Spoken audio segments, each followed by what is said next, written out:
지구촌에서 아주 작은 나라가 세계를 주무럭주무럭 폈다 잡았다 하면서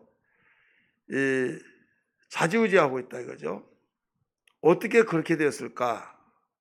이것은 하나님이 아브라함에게 약속하셨고 아브라함에게 약속하신 말씀을 이루게 하시려고 모세를 통하여서 율법을 주시고 세상 만민 가운데서 하나님이 택한 민족이 되게 하셔서 약속을 실행해 주셔 하나님이 전적으로 도와주시기 때문이라는 걸 알아야 될 줄 믿기 바랍니다.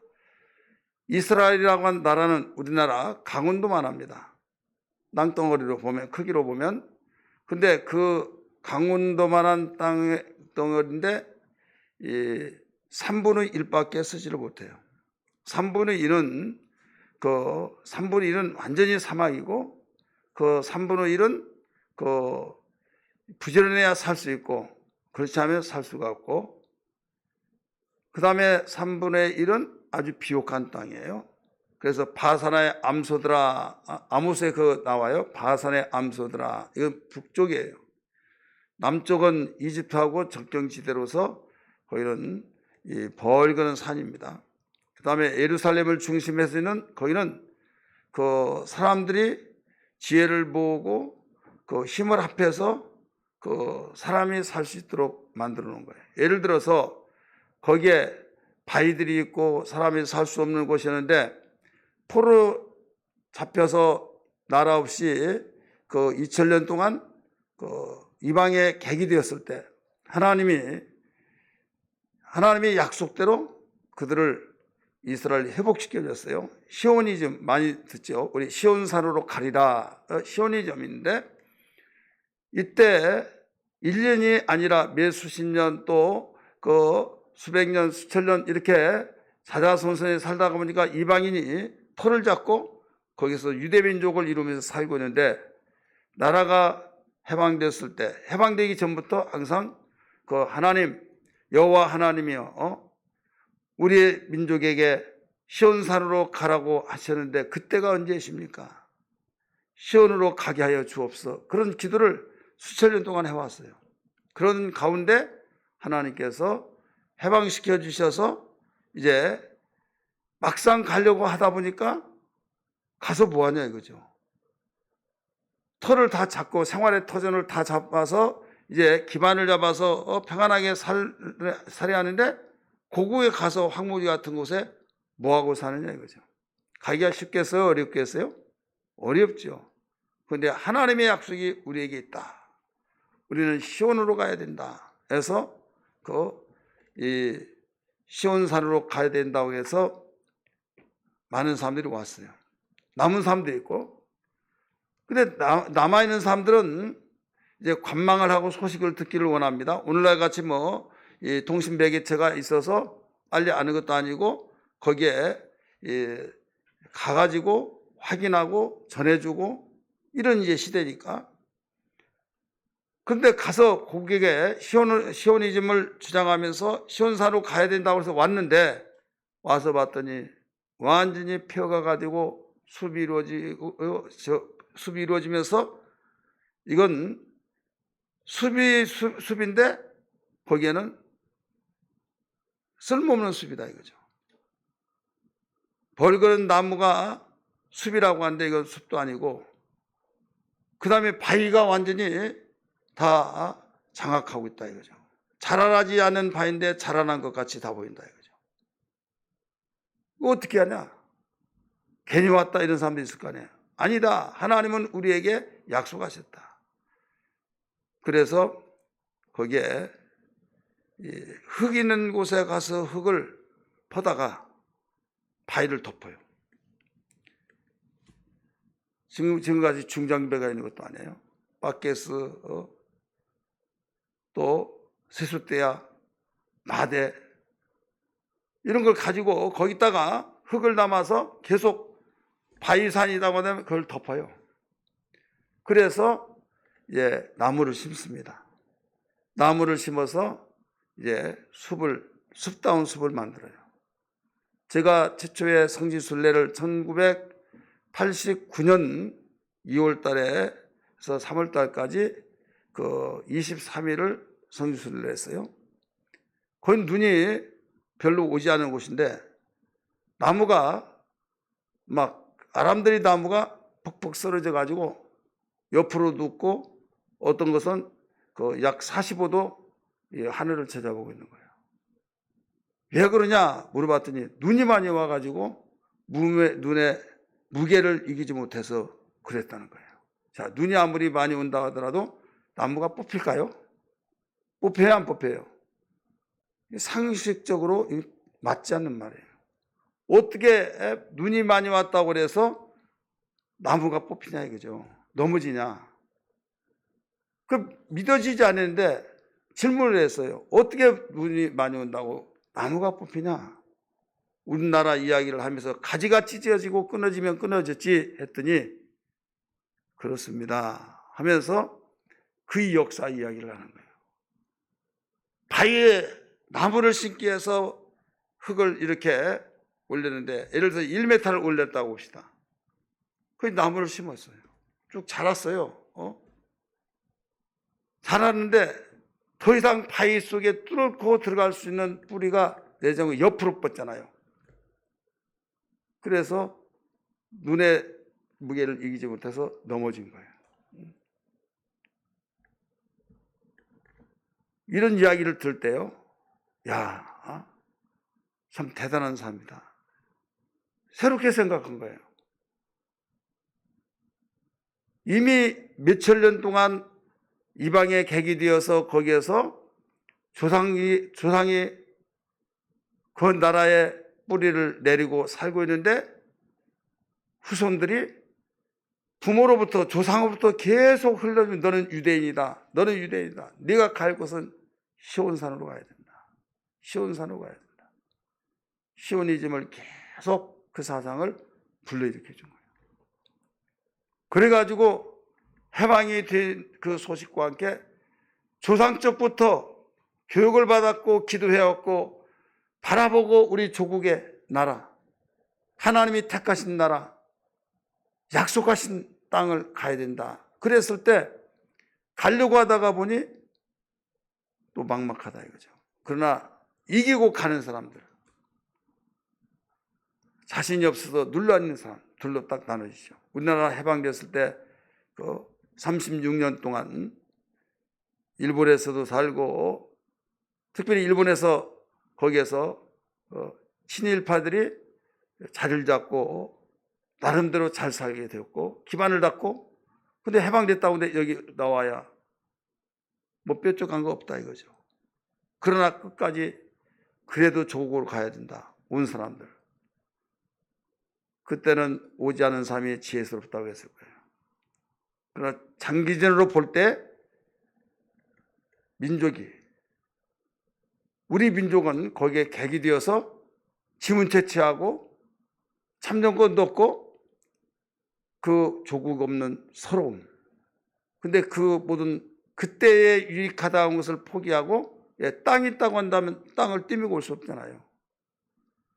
그냥 놔두고 와서 한국에서 살 때 힘든 어려움이 있었지만은 조국의 품이라고 하는 것이 그렇습니다. 자, 우리는 이 이스라엘 역사를 간단하게 말씀드렸습니다만은 하나님은 이스라엘을 약속의 나라로 주시면서 그 시오니즘을 부르짖는 그 모든 민족들은 똑같은 공통점이 뭐냐면 하나님이 우리의 조상에게 주시고 약속하신 땅이다. 변함이 없는. 우리는 영적으로 하나님을 택하여서 세상에서 불러서 하나님의 자녀가 되어 교회라고 하는 주님의 핏값으로 사서 세우신 영적 유기체, 공동체를 주셔 공동체 안에서 생활할 수 있는 교회 생활이 얼마나 중요하다는 것을 일러주고 있는 거예요. 믿으시길 바랍니다. 교회 생활.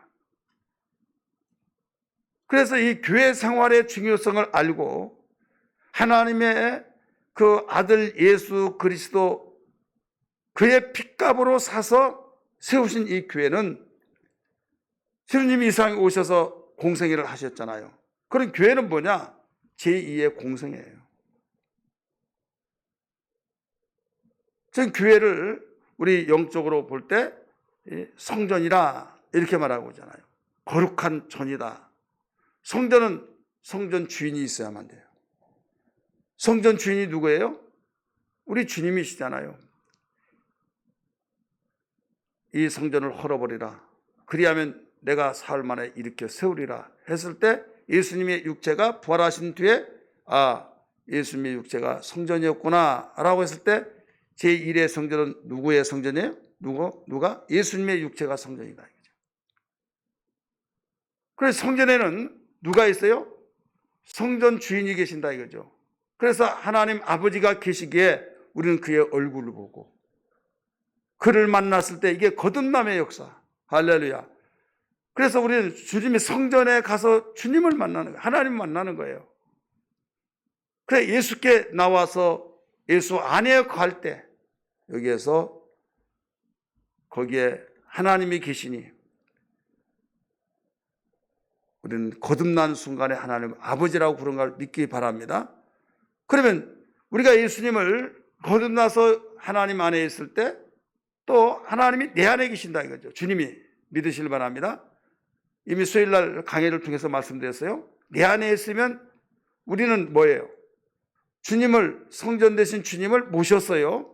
그럼 우리도 뭐예요? 성전. 그래서 고린도전서 3장 16절 17절을 몇 주 동안 본문을 삼고 계속 언급을 했던 거예요. 요한복음 15장에 있는 말씀, 너희가 내 안에 내가 너희 안에 거하면 무엇이든지 원하는 대로 구하라. 그리하면 이루어지리라. 이런 말씀을 해요. 암송은 잘하는데 의미를 몰라요. 암송은. 하나됨을 말하고 있어요. 하나됨. 그래서 우리의 신앙이 주님 앞에 주님께 가서 주님이 성전이니까 주님이 가잖아요. 성전 가잖아요. 그때 성전 주인이 있어요. 하나님 만났어요. 만나서 거듭났어요. 거듭나서 우리는 하나님의 자녀가 되었고, 자, 하나님이 우리의 영의 아버지인 걸 믿습니까? 믿으시면 아멘 하시기 바랍니다. 자식은 아버지 집만 가요? 자식도 아버지도 아들 집 가요? 자, 자식만 아버지 집에 가라는 법이 있어요? 그러면 때로는 부모도 어디로 와요? 부모도 자식 집에 오잖아요. 우리를 성전이라는 게 또 예수님을 영접한 우리도 성전이다. 그럼 우리가 성전이면 성전에 사신 분이 누구예요? 주님이죠. 예수님이 성전일 때는 하나님 아버지가 계시고, 그래서 우리가 성전에 갔을 때 하나님 아버지를 만나서 거듭나서 우리는 하나님의 자녀가 되고, 예수님을 영접했던 우리에게 너희도 성전이다. 그래 우리 주님을 영접했을 때 주님이 내 안에 계셔서, 그럴 때 주님은 생명의 떡이에요. 그럴 때 내 안에 생명의 떡이 계셔서 우리가 이 생명의 양식이 되잖아요. 자, 감사가 돼야 한대요.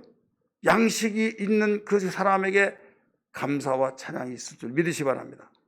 그래서 우리는 생명의 떡을 우리에게 주신 그 은혜를 감사하고 찬양하고, 이게 없으면요 신앙은 병들어 버립니다.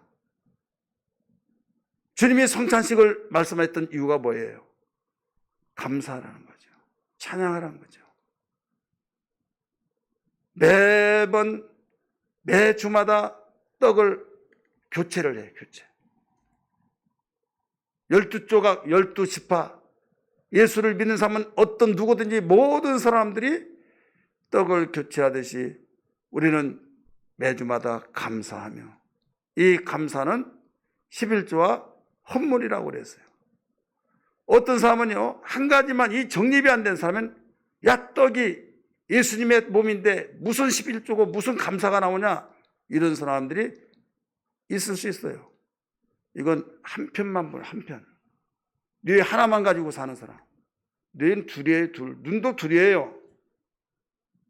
코 구멍도 둘이고, 그러니까 내가 성전이다, 너희도 성전이다, 이거예요. 균형 잡힌 신앙. 균형 잡히지 못한다고 한다면요, 한쪽으로 쏠립니다. 저는 농부의 아들이기 때문에 지게를, 효심이 많잖아요. 그래서 지게 짊어지지 못한데 지게를 짊어지고 하다가 아버지 집은 다 엎어먹고, 그러면 말해야 하잖아요. 내가 반드시 지고 가리라. 지게가 나하고 같이 똑같이 키가 적으니까. 이제 키가 크고 그러면서 지게를 진대요. 그게 쉬운 거 아니에요. 한쪽으로 막 쏠리면 잘못하면 그냥 막 넘어져요. 균형을 잡는 거죠. 지금 수도만 틀면 막 꼭지만 틀면 컬컬컬 나오잖아요. 물이 없을 때 양철동이 물찌개 했잖아요. 그것도요, 물찌개를 지금 수평을 잘 잡아야죠. 잘못 한쪽으로 딱 하면 완전히 그 귀한 물 다 엎어지고 난리 난 거죠. 균형이 잡히죠. 신앙도 마찬가지예요. 신앙. 왜 이단으로 빠집니까? 균형 잡히지 못해서 그래요. 알기는 아는데 뭔가 한쪽으로 쏠린다 이거죠. 우리 전도하는 보고를 들었는데요. 무슨 말을 하는가 하면 다 끝났는데 안 왔어요. 여과증을 만났대요. 근데 그분이 사모님인데 신학도 했다는 거예요. 그런 신학도 하고 사모님이었으면 성경을 많이 알고 사모님까지 됐잖아요. 근데 어디로 갔느냐? 여과증이 넘어가 버렸어요. 그러면서 무슨 말을 하는 거야? 말 한마디가 그의 신앙을 증명해 주고 있는 거예요. 자기가 그렇게 어려우는데 여과증으로 가가지고 잘 풀리더란 거죠. 자, 잘 풀리더라. 우리는 잘 풀리기 위해서 예수 믿습니까? 우리는 구원해 주셨기 때문에 예수 믿어요. 따라서 구원해 주셨기 때문에. 예수를 우리가 알지 못했을 때 그거 몰랐는데 알고 아는 순간에 예수님이 나를 위해서 구원하셨구나. 내 죄값을 지불해 주셨고 내가 그걸 몰랐구나. 주여 나는 죄인입니다. 나를 용서해 주옵소서. 당신을 나의 구세주로 영접하겠습니다. 영접하는 순간에 우리는 거듭나 버렸고 하나님이 죄사함을 받고 우리는 거듭나서 하나님의 자녀가 되어버렸다 이거죠. 이미 하나님과 관계가 맺혀서 뭐가 됐어요? 우리는 복을 받은 사람이에요. 할렐루야. 복을 받았다 이거죠. 이걸 누가 끊을 수 없다고 그랬어요. 그런데 교회에서는 안 풀리는데 사모될 때는 안 풀리는데 여호와증이가 잘 풀리더라 이거죠. 그래서 오직 의인은 믿음으로 말미암아 살리라 말씀하셨어요. 오늘 본문에서도 이게 나와요. 자, 이스라엘 백성이, 택한 이스라엘 백성이 이미 하나님께서 세상 만민 가운데 택하여 주셔서 복을 받은 사람이에요. 믿으시길 바랍니다. 복을 받았는데 왜 어렵고 힘드냐?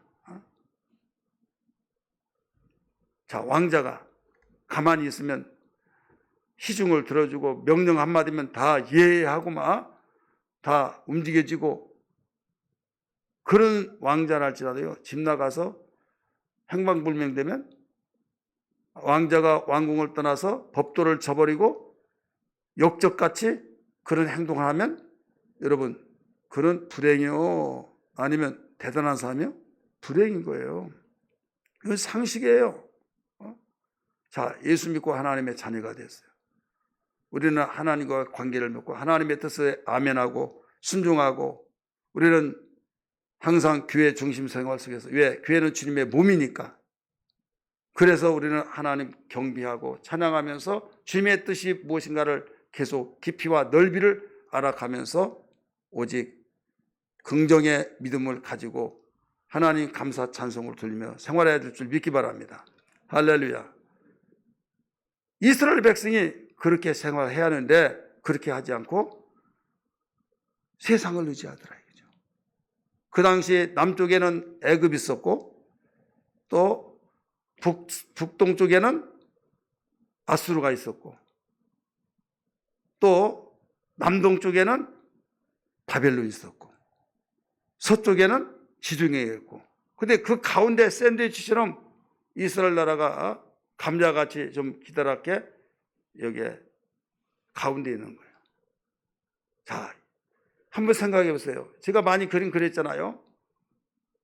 거꾸로 토끼 꼬리같이 해놓고 거기가 가멜산이고 이쪽은 지중해, 이쪽에는 요단강하고 갈릴리 호수에 그려놓고 현재로 요르단 많이 봤잖아요. 이 레바논 쪽에서 그 오른쪽 오늘날 시리아 그 지점으로 해가지고 그 수많은 나라를 정복하면서 아수르 제국, 오늘날 이라크 이 지역을 바벨론 제국, 그때 시대마다 지역이 좀 바뀌어져요. 왜?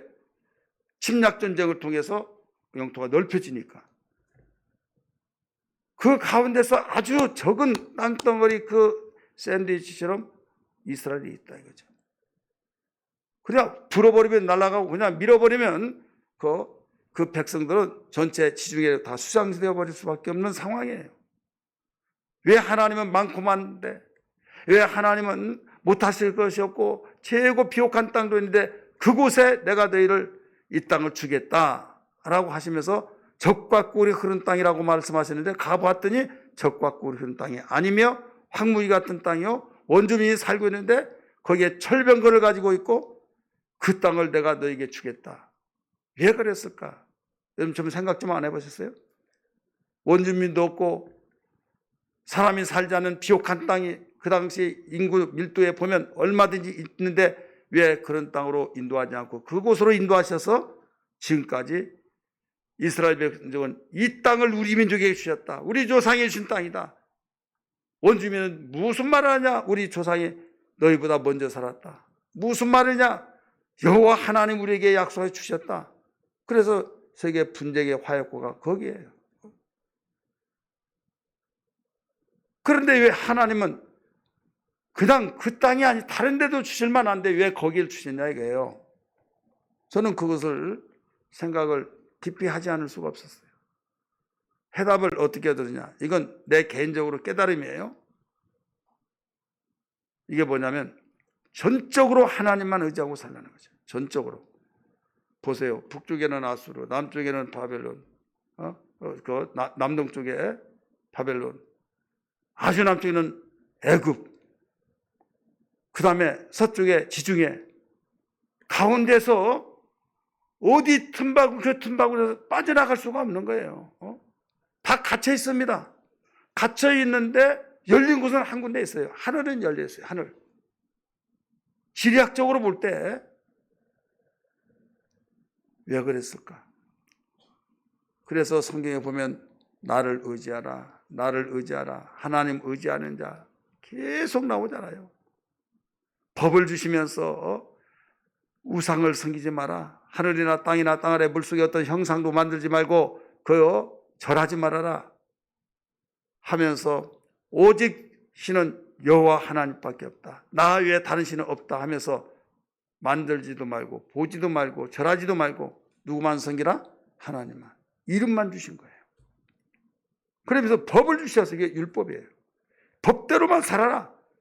신명기 28장의 말씀 보면 법대로 살면 축복이 되고 복을 받고 너희가 율법을 저버리면 하늘을 노슬 둘러가지고 비가 오지 않게 하고 비 오지 않으면 한재가 일어나고 어떻게 해서 곡식이 나서 열매 맺게 되면 깐불기가 생기고 가지가지 병충해가 생겨서 너희는 한재 속에서 기근을 맞이할 것이다. 들어가도 복을 받고 나가도 복을 받는 사람이 있는 반면에 들어가도 나가나 저주를 받을 것이다. 이게 신명기 28장 축복과 저주의 장이잖아요. 거기에 그 내용이 상당히 28장 길어요. 그런데 이 모든 내용이 간단한 건 뭐냐면 순종해서 율법을 순종해서 복 받을래? 아니면 불순종해서 저주 받을래? 그 내용이에요. 아주 간단합니다. 묘사를 이렇게 저렇게 다 이 구구절절 나와서 그렇지 가장 핵심적인 것은 율법을 순종해서 복 받을래? 율법을 저버려서 저주 받을래? 이 내용이거든요. 그래서 이스라엘 유다 그 남왕국에서 대단하게 하나님의 사랑을 받고 인정받고 복을 받고 통치 속에서 백성도 평안하게 되고 공통점이 있어요. 공통점. 모세의 율법대로 행했던 사람이에요. 할렐루야. 자루나 우루나 치우치지 아니하고 모세의 율법대로 행하고 다윗의 길로 행하여 여호와 보시기에 정직히 행했더라. 하나님의 관점에서 그렇게 기록하고 있어요. 세상의 관점 속엔 대단하다 할지라도 하나님의 관점에서 아니라면 아닌 거예요.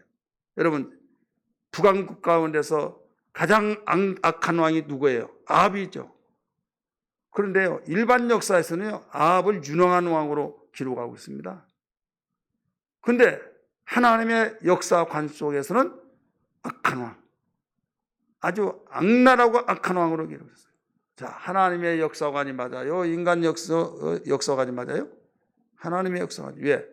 심판은 하나님의 눈으로 하니까. 하나님의 법으로 하니까. 오늘날도 마찬가지예요.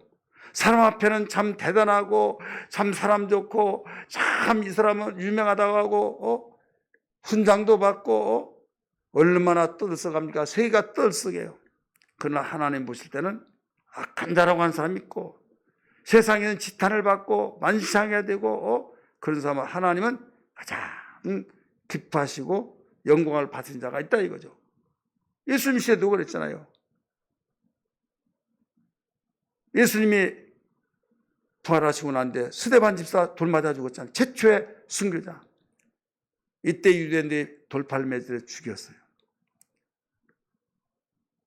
그럴 때 그 사람을 통해서 유빌나게 믿는다. 꼭 저렇게 해야만 되나? 막 죽을 것이 마땅하다. 사울한 청년도요. 가편 투표를 했어요. 죽이라고. 그러면서 마땅히 일어난 죽여야 된다. 그런데 주님은 자리에서 벌떡 일어나서 어서 오너라 하면서 보좌에서 일어나셔서 맞이해 주셨던 사건을 믿으시면 아멘 하시기 바랍니다. 이게 하나님의 사관이에요. 사람은 외모를 보지만 하나님은 중심을 보신다. 우리는 하나님의 역사적인 관점 속에서 이 사실을 망각해서는 안 됩니다. 절대 망각하지 말자. 근데 우리 인간은 어디에서 나왔습니까? 육체는 땅에서 나왔기 때문에 땅의 것을 보고 땅의 것을 기준하고 땅의 것을 사모하고 땅의 것을 흠모하다가 그 사람이 모두 행동하고 그 사람이 생각하는 것이 잘못돼서 왜 저렇게 믿어?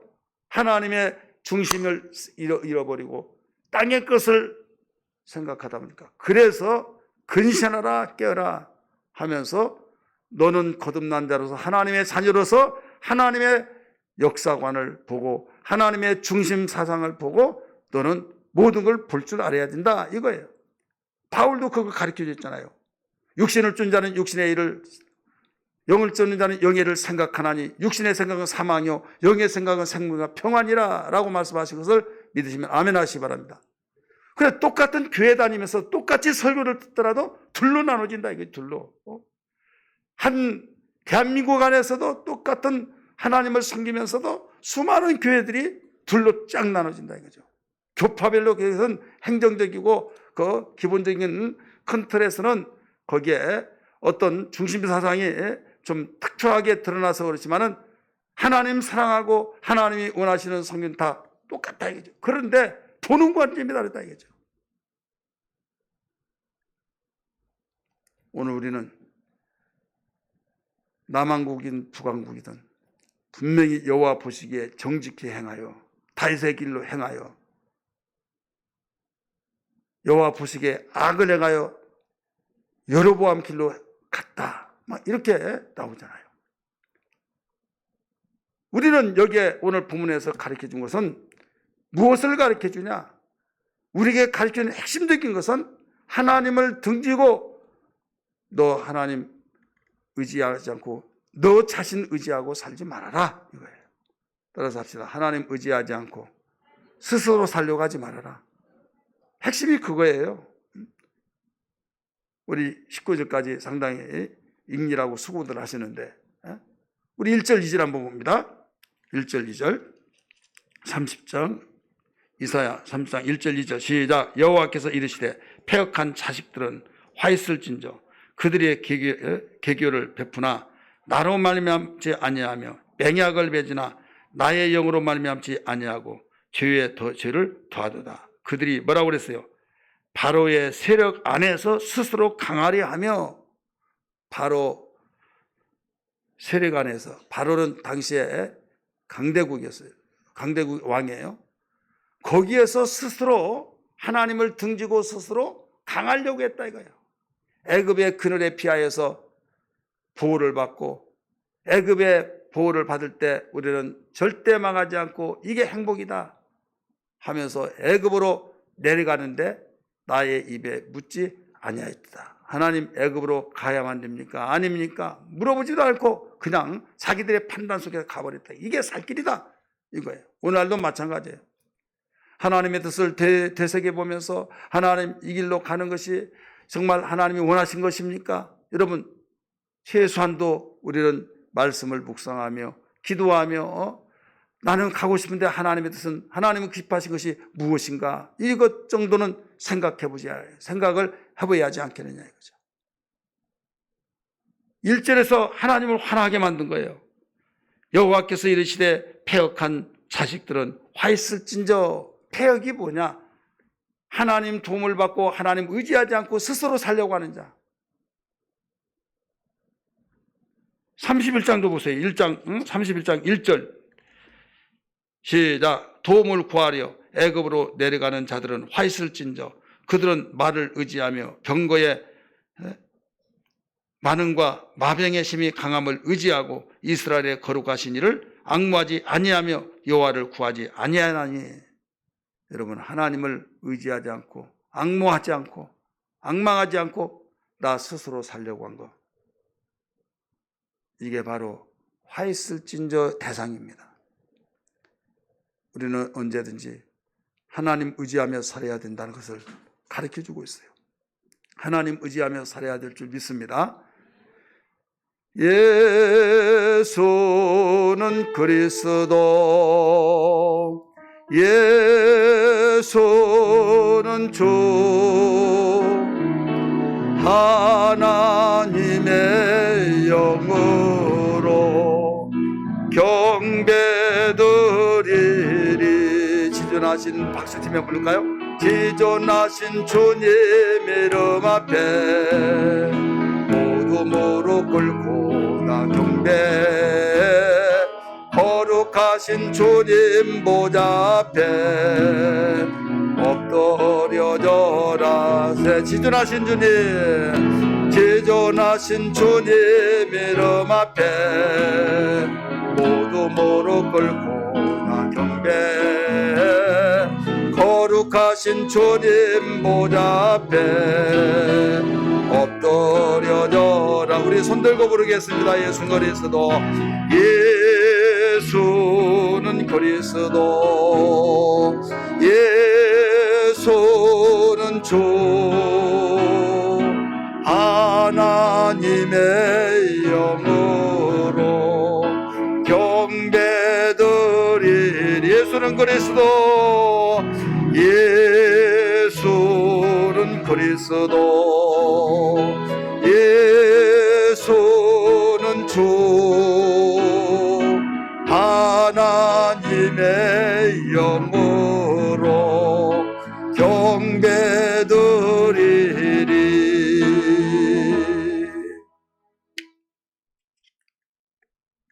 자, 예수로 보는 자가 있고 예수를 그리스도로 하고 보는 사람이 있어요. 예수가 누구냐? 예수가 예수야. 이렇게 생각하는 사람. 여러분, 예수는요, 그 당시에 예수란 이름이 굉장히 많았어요. 그래서 반드시 우리가 부르는 예수는 나사렛 예수라고 하잖아요. 나사렛 예수야. 근데 나사렛에서 예수가 한 사람만 있는 거 아니에요. 또 있을 것이다 이거죠. 내가 그 당시 안 태어나서 하기를 잘 모르겠는데 있을 것이다. 그래서 또 구분을 시키기 위해서 다윗의 자손이요, 또 그렇다. 나사렛 예수요, 다윗의 자손이요.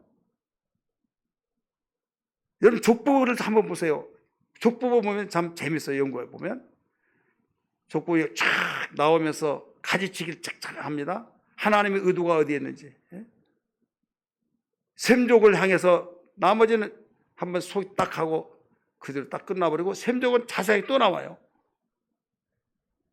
쭉 나오면서 이제는 이 다윗의 족보로 쭉 나갑니다.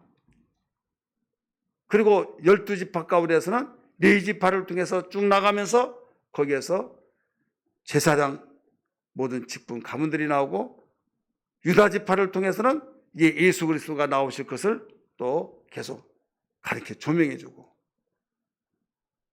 누구를 지금 지향하고 있느냐 이죠. 예수 그리스도.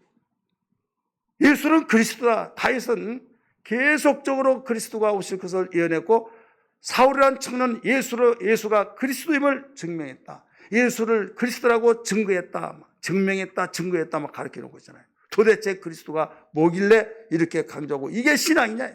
이게 신앙이다 이거죠. 따라서 예수는 그리스도이시다. 이게 신앙이라니까요.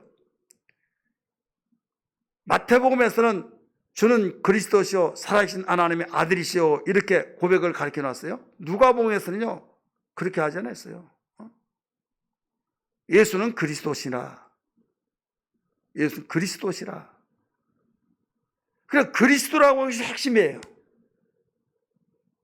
그리스도는 삼직이라는 말이 들어요. 기름을 부은 자, 제사장, 선지자, 왕. 구약시대는 따로따로 있었지만 겸직한 사람들이 있어요. 좀 사무엘, 선지자, 제사장 같이 겸직했어요. 율법사도 그랬죠. 에스라 같은 사람. 그래서 뭐냐면 여기서 우리는 알아야 할 것이, 예수님은 3가지 직분을 겸직했는데 그리스도라고는 기름 부어서, 그래서 하나님의 그 선지자는 하나님의 메시지를 전해주는 메신저고, 이 빛의 빛. 다시 말해서 예수님은 우리에게 길이 되셨다고 했잖아요. 나는 곧 길이요, 길을 빛이라는 말입니다. 빛. 하나님의 말씀의 빛을 전해주는 바로 전달자. 또 제사장. 하나님과 인간 사이의 죄에 가로막혔던 가운데서 하나님께 아무리 부르짖고 아무리 외치더라도 하나님이 듣지를 못해요. 귀가 둔해서가 아니라 죄악이 가로막혔기 때문에 그 장벽을 뻥 뚫어놓고 이제 통로를 열어놨다 이거죠. 죄의 담을 허물어 버리시고, 이게 제사장이에요. 그 다음에 이제 우리를 다스리는 왕이시다 이거죠. 똑같은 아들이라 할지라도 왕자만이 왕이 되어지듯이, 책봉이 된 왕자만이 왕이 되듯이, 우리는 그리스도만이 바로 하나님께서 그리스도를 통해서 이 뜻을 다 이루신다 이거죠. 그래서 예수가 누구냐? 내가 누구냐? 그리스도라. 그러면 그 속에 신앙이 다 함축되어 있는 거예요. 예수님을 존경하는데, 그분을 존경하는데 자기를 구원한 것도 몰라요. 너무 좋아요. 나 사랑해요. 그런데 제사장이 또 몰라요. 사랑한다고 하는데 선지자도 몰라요. 이 3가지를 반드시 우리 그리스도라고 하는 그 속에 우리는 고백이 돼야 될 줄 믿습니다. 할렐루야. 이게 고백이 돼요. 이게 되지 않으면요, 신앙에 틀이 잡히지 않아요. 여기서부터 우리의 신앙은 기초를 놓는 겁니다. 그래, 이게 되어지지 않으니까 신앙이 기초가 없는 거예요. 그래, 이단들에게 막 넘어가고 엉뚱한 소리를 해쌓고 이렇게 되어지죠. 지금 구약에서는 그리스도가 오시리라 하는 것을 가르쳐 준 거죠. 그를 의지해야 된다 이거죠. 그를 바라봐야 된다 이거죠. 돈이 있는 자는 돈을 의지하다 보니까 하나님 없도 산다. 그 부분이 왜 그러냐? 그리스도를 몰라서 그래요. 권력 있는 자는 하나님 없더라도 내가 권력자인데 누가 하나님이냐? 내가 하고 싶은 거 다 한다. 그리스도를 몰라서 그래요. 자, 권력 있는 자 왕이라고 보세요. 자, 우리 인간이 해결할 수 없는 가장 큰 문제가 뭐예요? 죄의 문제와 죽음의 문제예요. 왕은 안 죽어요? 왕 죄인으로 하나님 앞에 죄인이죠. 죽지요? 해결 못 하잖아요. 그리스도만이 해결한다니까요. 할렐루야. 돈 많은 사람, 돈이면 다 된 줄 알지만은 그리스도 모르면 망한다니까요. 그래서 하나님을 의지하라. 하나님을 우리의 도움으로 알고 생활해야 된다. 내가 힘 있고 건강하고 돈 있고 명예가 있고 내가 세상에서 진두지휘하면서 말 한마디면 다 통한다 한다 할지라도 여러분 하지 못한 것이 있다니까요. 그게 뭐예요? 죄와 죽음을 해결할 수가 없는 거예요. 누구만이 해결했어요? 그리스도만이. 할렐루야. 그래 그리스도는 직분이에요, 직분. 여기에 아무리 왜소하고 초라하게 보인다 할지라도요, 왕복을 딱 입혀놓고 왕 인관식 대관식을 딱 하면요, 그때부터 힘이 있어요, 없어요? 힘이 있는 거예요. 제가 하사관학교 내후관장에 있을 때 머리를 빡빡 깎고 이제 수영연대를 들어옵니다. 거긴 계급장도 없어요. 사복에서 군복으로 갈아입히고 그 다음에 거기서 신체 검사해서 훈련 서로 이제 훈련장 하는 대로 교육인대로 보냅니다. 그러니까 군기가 민간인도 아니고 군인도 아니고, 그런데 얼마나 이제 긴장됐든지 긴장되면서도 또 퍼져 있고, 그래서 먼저 교육인대로 안 팔려간 자들이 있어요. 장전 고창들이 있어요. 여자들은 잘 모를 거예요. 남자들은 아는데 장전 고참인데 그들의 말을 이제 들을 수밖에 없는데 말을 안 들어 또 이제 조금 이제 며칠 있다 보면 너나 나나 똑같은데 뭐, 그래서 그들을 향도라고 하는데 향도 너 이리 와봐. 너 애들 이렇게 시키라 그러면 말 안 들어요. 내 야진자만 입어. 여기 하사 교육장을 딱 입혀줘요. 그러면 일어나! 그러면 벌떡 일어나가지고 딱 집에서 봐. 똑같은 사람이 군복 하나 여기다 계급장 있는 옷을 입혀놓으면 얼마나 눈에서 막 불이 팍팍 나가지고 반 달라져요. 자, 그는 똑같은 사람인데 내 군복을 입혀놨더니 완전히 엎드려 앞으로 뒤로 치심하고 별의별 말을 다 들어. 뭐가 그렇게 말을 듣겠어요? 계급장. 그 사람이 아니라 계급장. 예수는 바로 하나님의 아들이시지만은 직분자 그리스도로 우리를 구원하신 거예요. 할렐루야. 믿으시길 바랍니다. 그래서 신앙 고백이 그리스도가 되어야 된다 이거죠. 그래 오늘 본문의 사건 속에서 너희들은 애굽을 의지했다, 하나님을 의지하냐고 스스로 살려고 했다, 이모저모 다양하게 수없는 내용을 가르쳐주고 있지만은 한마디로 말해서 오늘 복음 시대에서 그리스도를 의지하지 않았다 이거죠. 너 스스로 살려고 했다. 교회를 나오지만은 그리스도를 관계없이 그냥 내가 종교인 되고 있다 이거죠. 이것은 화 있는 사람이다 이거죠. 화. 우리 성경 봅니다. 이 하나님을 의지 않고 자기 스스로 살려고 한 사람은 결과는 뭐냐? 망하는 거예요. 우리 3절 말씀 봅니다. 3절. 시작. 30장 3절에요. 시작. 그러므로 바로의 세력이 너희의 수치가 되며 애굽의 그늘의 피함이 너희의 뭐라고 그랬어요? 수욕이 될 것이라 나오죠.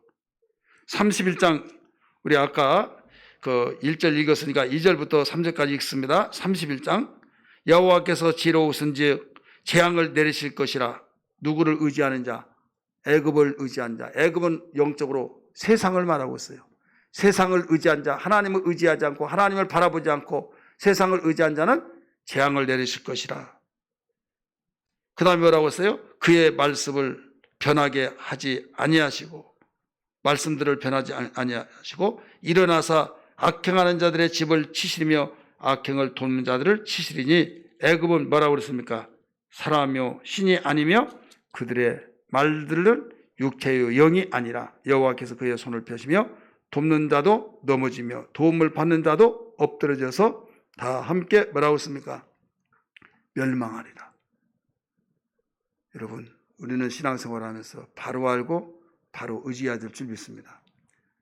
하나님 의지하는 것 같은데 하나님을 제대로 의지하지 못한, 그리스도를 의지하지 못한, 그럼 나 하나님 믿어요, 나 하나님 섬겨요, 의지할 자를 의지해야 된다 이거죠. 똑같은 왕자인데 거기에 왕자 중에서 책봉받는 왕자만이 왕의 후계자잖아요. 줄을 잘못 쓰면 왕이 그는 오히려 위험이 따릅니다. 줄을 잘 써야 된다 이거죠. 세상에 유일하신 구세주는 예수 그리스도밖에 없는 걸 믿기 바랍니다. 할렐루야. 그분을 의지해야 된다 이거죠. 그래서 여기에 우리가 알아야 할 것이 다른 것이 아니라 하나님을 바로 알자. 따라서 하나님 바로 알자. 하나님을 바로 아는데 우리 하나님이 어떤 분이냐? 나를 의지하지 않고 자신을 의지하며 살아가려는 자는 망한다, 멸망한다 막 이렇게 말했지만은 우리는 하나님은 멸망하기를 즐겨하신 분이 아니라 중심 사상은 뭐냐면 우리를 긍휼히 여겨 주시고 은혜를 베풀려 주시고 베풀어 주시려고 모든 걸 다 준비했다 이거죠. 그래 내게 나와라, 내게 돌아오라, 나를 의지하라. 예를 들어서 자식에게 야, 너 바쁘냐? 너 요새 힘들다며? 엄마 힘들어요. 그럼 나한테 왔다 가라. 그러면 감을 좀 잡아야 하는데 지금 갈 차비도 없는데 뭐 신경질 나게 막 하면서 불퉁불퉁하고 그러면 왔다 가. 계속 오히려 샤 하고 전화를 다 끊어버려요. 지금 부모의 속을 마음을 알았다면 그렇게 할까요? 다른 말을 거침없이 말할때라도 부모의 중심은 은혜를 주려고 하듯이 뭘 주려고? 지금 안 된 사상을 알고 참 안 됐다, 가슴이 아파요, 너무 쓰레요, 그래서 도와주려고. 자, 이게 부모의 본심이에요. 하나님께서 세상을 의지하고 애굽을 의지하고 하나님 의지하지 않고 그런 자들을 멸하신다고 하고 멸망할 것이라고 막 말하니까 야, 하나님은 그렇게 정말 사랑을 없냐 하지만은 여러분 성경을 자세히 보세요. 우리 한번 성경 볼까요? 오늘 성경 말씀 봅니다. 30장 18절 말씀 같이 읽습니다. 시작. 그러나 여호와께서 기다리시라니 이는 너희에게 뭐라고 써요? 은혜를 베풀려 하시며 일어나시리니 이는 너희를 긍휼히 여기려 하심이라. 대저 여호와는 정의의 하나님이시며 그를 기다린 자마다 복이 있도다. 할렐루야. 은혜를 베풀려 하심이라. 그가 기다리시나니 그 이유는 뭐예요? 너희에게 은혜를 베풀려. 그가 일어나시리니 이는 너희를 긍휼히 여기려 하심이라. 대저 여호와는 정의의 하나님이시기 때문에 그를 기다린 자는 복이 있다라고 말씀하셨어요. 우리 하나님 바로 알기를 주님으로 축원합니다. 은혜를 베풀어야 하려 하심이라. 긍휼을 베풀어야 하심이라. 이런 부모가 자식을 볼 때 참 불쌍하다, 안 됐다, 가슴이 쓰리고 정말 내가 잠 한 성 자지 못했다. 그러면요, 그 자녀는 도움을 받겠어 안 받겠어요? 받죠. 근데 싸나르다.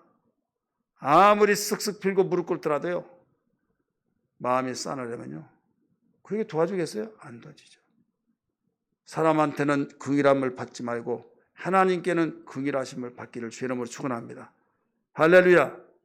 사람한테 손 벌려서 사람에게 참 불쌍히 안 됐다 해서 주어봤자 목마를 때 갈증을 해소하기도 급해요. 이게 세상에 사람들의 도움받는 거예요. 또 자존심도 상하고 고맙지만은 그럼 하나님의 긍휼하심은 받으라는 거예요. 할렐루야. 하나님의 긍휼하심, 하나님의 은혜. 그래서 우리는 하나님 의지하라는 것이죠. 사람들은 세상을 의지하고 애굽으로 가서 정말 스스로 살아보려고 하고 내가 정말로 이렇게 했어. 그런 말 듣고 대단하다. 뭔가 나는 하나님 도움 받지 않았더라도 정말 이렇게 이건 뭔가 하냐면 나는 부모의 도움을 받지 않냐고 내가 부모님께 성공해서 내가 보여드리겠어. 그건 어떻게 보면 대단한 것 같은데 지금 성공하고 그럴 나이도 아니고 그런 시기가 아니다 이거죠. 이게 무슨 말이냐면 자기 스스로 살아갈 수 없는 상황을 너무나 알기 때문에 우리 인간은요 스스로 사는 존재가 아니에요. 따라서 우리는 스스로 사는 존재가 아니다. 하나님의 은혜로 사는 존재인 걸 믿기 바랍니다. 근데 은혜를 저버리고 사는 것은 보호자를 저버리고 스스로 살려고 한 것은 부모에게 더 화를 나게 만든 거예요. 보호를 받아야 할 자가 부모를 떠나서 행방불명 되어버렸다고 한다면 부모가 얼마나 걱정이 되겠냐 이거죠. 그렇지 않겠어요? 내가 어른이고 내가 50살이고 내가 60살이고 내가 70, 80이 되니까 하나님 앞에서도 내가 대단하고 내가 어른인 줄 생각하는데 아니라 이거예요. 하나님 앞에서는 아이예요. 믿으시길 바랍니다. 예레미야가 그 고백을 했잖아요. 하나님의 나는 아이입니다. 근데 어떤 사람은요 그 성경을 읽고 예레미야가 아기 때 아기 그렇게 겸손하게 나는 아이입니다. 고백한 거예요. 우리는 항상 하나님 앞에 아이로 고백하기를 주의 이름으로 축원합니다. 아이는 의지할 수밖에 없는 거예요. 하나님께서 기다리시라니 은혜를 이는 은혜를 베풀려 하려 하십니다. 하나님께서 일어나시리니 이는 그에게 긍휼을 베풀려 하신다. 그래서 네가 참고 기다리라. 기다린 자는 복이 있도다 라고 말씀하신 걸 믿기 바랍니다. 할렐루야. 자, 스스로 살려고 하다 보니까 상처가 많이 있겠어요 없겠어요? 따라서 합시다. 집 나가면 개고생이다. 뭐 지금은 그 TV 광고 안 나오죠? 누가 그러더라고요. 이름도 모르겠어 나는. 집 나가면 개고생이다고. 그 성경에 있는 내용이에요. 문자는 그렇게 안 나왔지만 내용이 전체 그러잖아요. 집 나가면 개고생이듯이. 하나님 집 나가면요 개고생인 거예요. 근데 여기에 보니까 고생하면 탕자의 비유를 통해서도 볼 때 거기 얼마나 고생했습니까?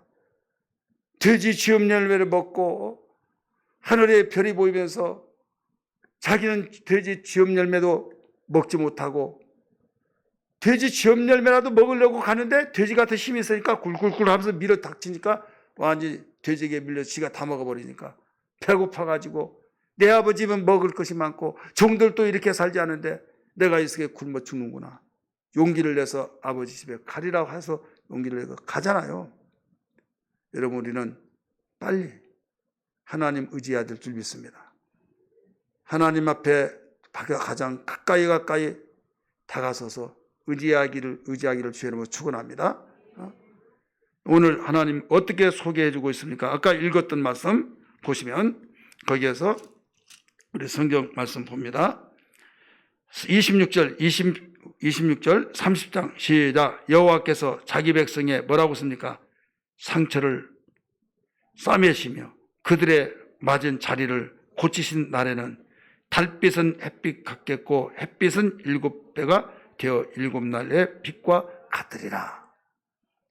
자, 상처를 싸매주시고 또 맞은 자리를 고치시는 날이 온다 이게요. 누구를 만날 때, 아버지께 돌아올 때, 아버지를 의지할 때, 우리 세상이 어려울 때일수록 하나님 의지해야 될 줄 믿습니다. 여러분 의지하면 어려우면요 사람들이 어려우니까 이해한다고 하면서 어려우니까 하나님 멀리하도 되는 걸로 생각하고 있어요. 어려운 시기에 하나님을 더 가까이 해야 될 줄 믿습니다. 어려운 시기 때 우리 하나님께 더 바짝 다가서서 하나님 이 어려운 시기에 하나님 의지할 수밖에 없습니다. 누구들 의지할 수도 없고 하나님 나의 영의 아버지시기 때문에 의지하러 왔습니다. 하나님이 얼마나 기특하게 일 거예요. 얼마나 귀하게 일 것이냐. 그래 잘 왔다 하지. 야 너에 와서 너 이럴 때만 오냐? 이런 분이 아니에요. 옷을 보니까 다 찢어지고 이렇게 고생했다는 걸 보고 얼마나 가슴이 짠하냐. 여러분 부모로서 자식이 그렇게 하고 왔다고 한다면 어떤 심정이 있겠어요? 여러분이 부모로서의 자식을 볼 때 하나님이 우리 아버지시고 우리가 하나님이 자녀라고 할 때 하나님이 그런 마음이란 걸 알아야 될 줄 믿기 바랍니다. 가슴이 찢어지려고 하는 그 가슴, 그걸 이해할 때 내가 아무리 어렵고 힘들고 내가 정말 찢어진다 할지라도 하나님 아버지 나를 싸매주시고 나를 낫게 하시고 달빛과 햇빛같이 밝게 하시고 달빛을 햇빛같이 밝게 하시고 햇빛을 7배나 더 밝게 하셔서, 이 말은 무슨 영광으로 밝게 하신다 이게. 그동안에 그늘진 데서 어두컴컴한 데서 분별 없이 생활했는데 이제는 환하게 기쁨과 행복으로 너를 밝게 해주겠다. 우리는 첫째도 둘째도 셋째도 주님 떠나서는 살 수 없습니다. 할렐루야. 주님 가까이 해야 될 줄 믿습니다. 하나님 의지하면서 주님 세상에서 내가 살면서 나 스스로 살려고 하는 어리석은 생각 버리게 하여 주시고 하나님과 더욱 가까이 하나님의 긍휼하심을 믿고 하나님의 은혜를 믿고 살게 하여 주옵소서. 이것이 나의 평생의 소원입니다. 이런 기도가 되기를 주의 이름으로 축원합니다. 다윗이 여러분 그렇게 쫓기고 왕으로부터 죽을 위기를 수없이 받았지만은 어떻게 그가 살아나서 사울이 지키려고 했던 그 자리를 하나님 밀어버리고 다윗에게 옮겨주셨을까요? 이걸 발견해야만 됩니다. 하나님만을 의지했다는 사실입니다. 할렐루야. 하나님만을 의지했다 이거죠. 하나님만을 의지했기 때문에 그는 사울이 그렇게 지키려고 했던 걸 그는 지키지 못했고, 왜? 하나님 의지 않고 자기가 모든 걸 지키려고 했기 때문에. 그러나 다윗은 하나님이 지키셔야 된다는 걸 알고 하나님 의지했기 때문에 여기에서 하나님 그 자리를 딱 올려놓으시고, 사무엘상 3장 1절의 말씀, 사무엘 하 3장 1절 이하의 말씀이니까 사울의 집은 점점 약해지고 다윗의 집은 점점 강해지니라. 할렐루야.